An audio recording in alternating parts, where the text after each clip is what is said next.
This is Maria Angelova, and on behalf of Authority Magazine, it is my absolute pleasure to welcome with me today Cara Lovello. Hello, Cara. How are you doing? Hi, how are you?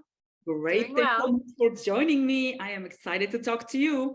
And I want you to tell our listeners and readers who you are. Give us a little backstory of who is Cara. Okay, great. So I am a makeup artist, bridal and celebrity makeup artist. I have been doing this for about 20 years, so a long time. And I also do like tutorials online and try to help other people out too with some fun videos. What got you to doing what you do? Well, I kind of just stumbled into it. It was my first job when I was 16. I started doing makeup in the mall. And I was just like always really good at doing all my friends' makeup in high school. So I just kind of, I guess, had a knack for it. And then throughout 20 years and lots of training, it's my career. What do you find inspirational when you do the makeup? Well, I guess just like the art in general, like absolutely every day is something different. And it just allows me to like be creative. And I feel like that I'm much better doing something like creative than doing like an office job or anything like that. That's never my thing. So I just think like it's just the art that inspires me to, you know, enjoy my job every day.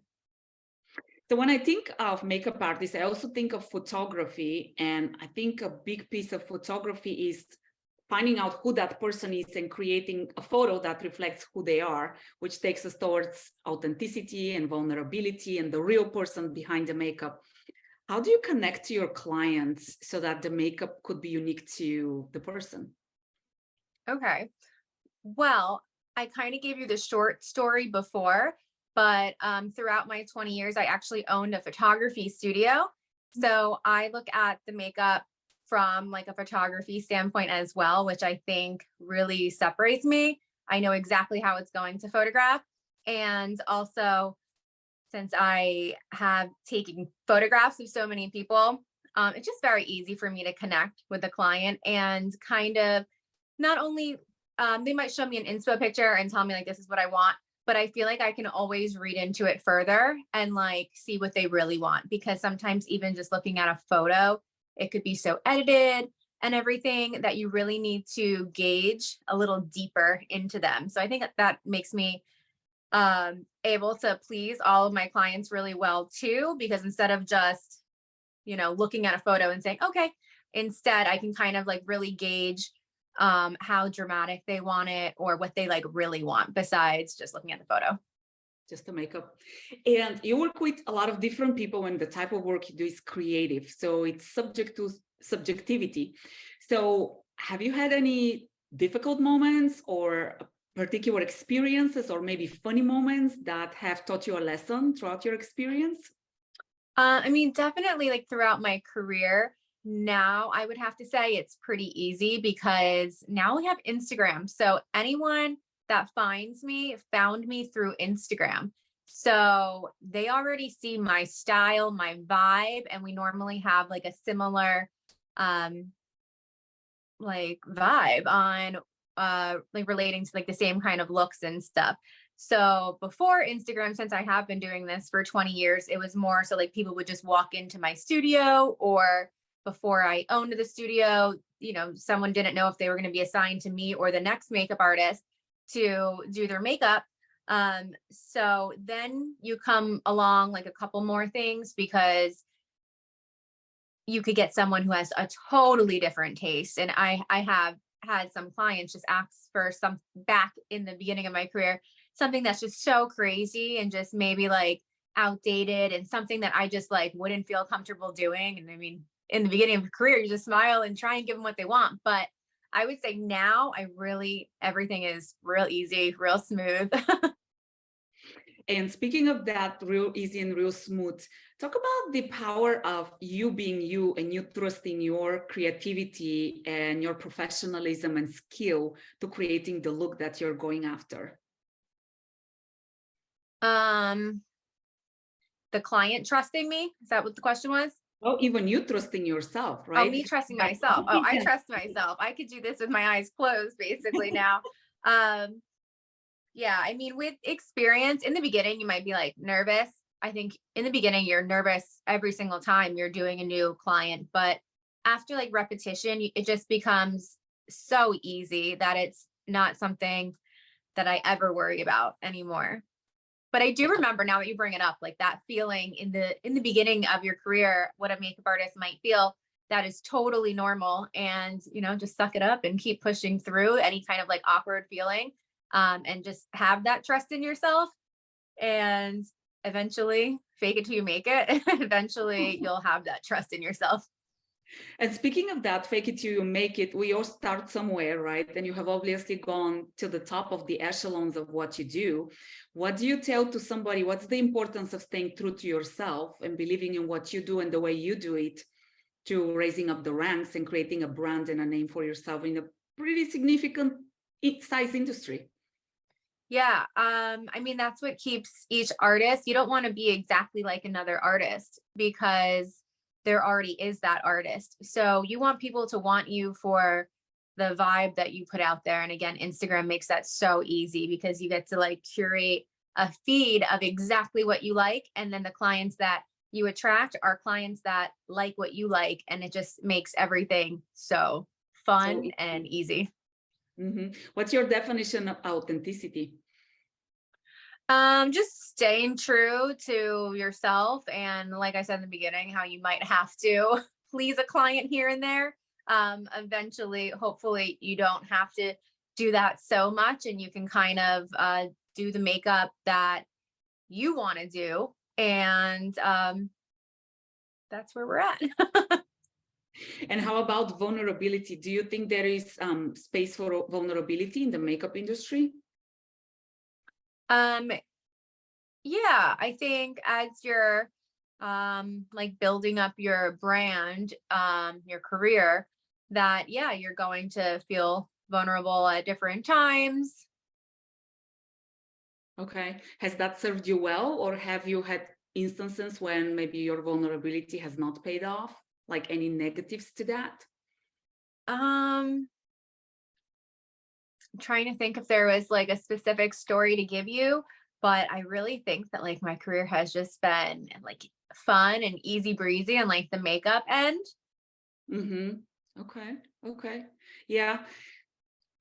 We talk so often about being true to yourself, and a lot of times being true to yourself is uncomfortable because maybe the makeup you do is very different, like you said, which that's a good thing, right? You're not the same as the next makeup artist, but sometimes it's also uncomfortable to be different. Can you talk about that? Have you had to step outside of your comfort zone to be where you are? Yeah, I guess until you're working for yourself, there's always going to be, um, you're going to have to, make other people happy. And then once you finally get to a position where you have enough clients that you can literally just work for yourself, um, then it all changes. What do you tell to somebody who wants to pursue a career in makeup? I would say don't think that it's going to be easy, because there was a long road of, like I said, 20 years to get to where I am right now in my career. When I first decided that I wanted to do this, my parents did look at me like I was crazy when I said I didn't want to go to college and this and that. But because it's not like necessarily that you're going to make a successful career out of it. So just don't pick it because you see other people doing it and it looks easy and fun, because it's not. It takes a long road of working for other people. And working weekends is still something that I do. So just be ready to like actually work. Yes, it's like so much fun. And now it's just second nature to me, but you are going to be giving up all your weekends.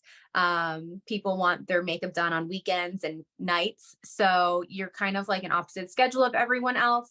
And you have to pretty much work 24/7, because when you're not working, you have to be like posting content and doing different things to build your brand. So working for yourself is definitely like a 24/7 job. So just go into it thinking about it like a business and not just like, oh, what she does looks so easy, like painting makeup. And that takes me to another question. You talk about like your parents, sounds like they wanted you to go to college and to follow the traditional path of, not too many people who go into makeup make it as a makeup artist, right? Right. Talk about you following your intuition and doing, following your passion and doing something that you enjoy as a living. Yeah. I mean, I'm so thankful now, and I really couldn't imagine any other way. But yeah, in the beginning, you are taking a risk. You have to take risks, and you have to give like each risk your all so it doesn't end miserably. But in the meantime, until I was able to like kind of do what I'm doing now, I owned a photography studio. So I worked at one and then I bought it. It was a franchise and I owned several locations.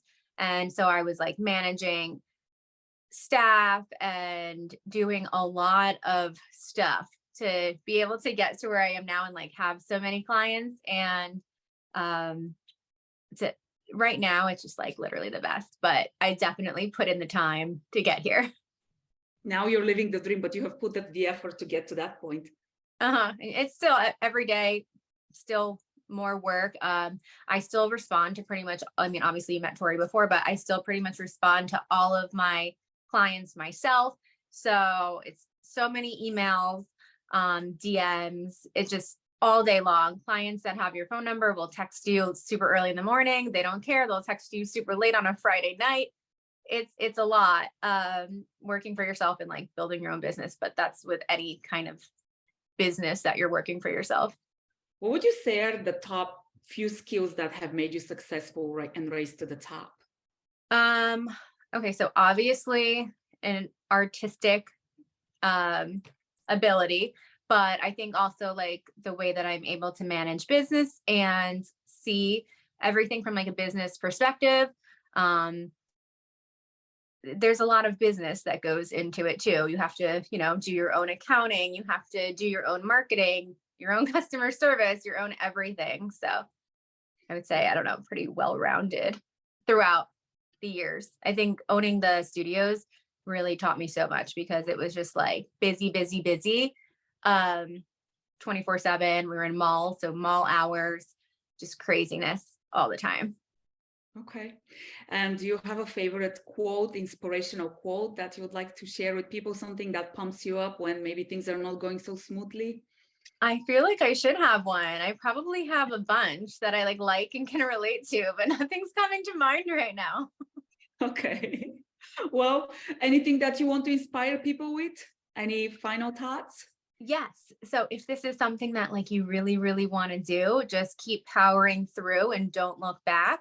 But definitely, if you are looking to get into the makeup industry, don't think it's the easy way out, because it's definitely not easy. And it definitely takes a long road before you'll be completely happy with where you're at. Great. Thank you so much, Cara. And Cara, tell people, how can they follow your work? If they would like to follow you or find you, where can they find you? My website is caralovello.com, but on Instagram is where I connect with people the most. I'm at makeup_Cara, Cara, and my TikTok is Cara Lovello. Awesome. I appreciate your time. Thank you so much. Wish you continued success. Thanks for taking the time. Have a great rest of your day. Thank you. Do too. Bye. Can't get enough of those rebellious conversations? Do make sure you subscribe, like, and share with your friends.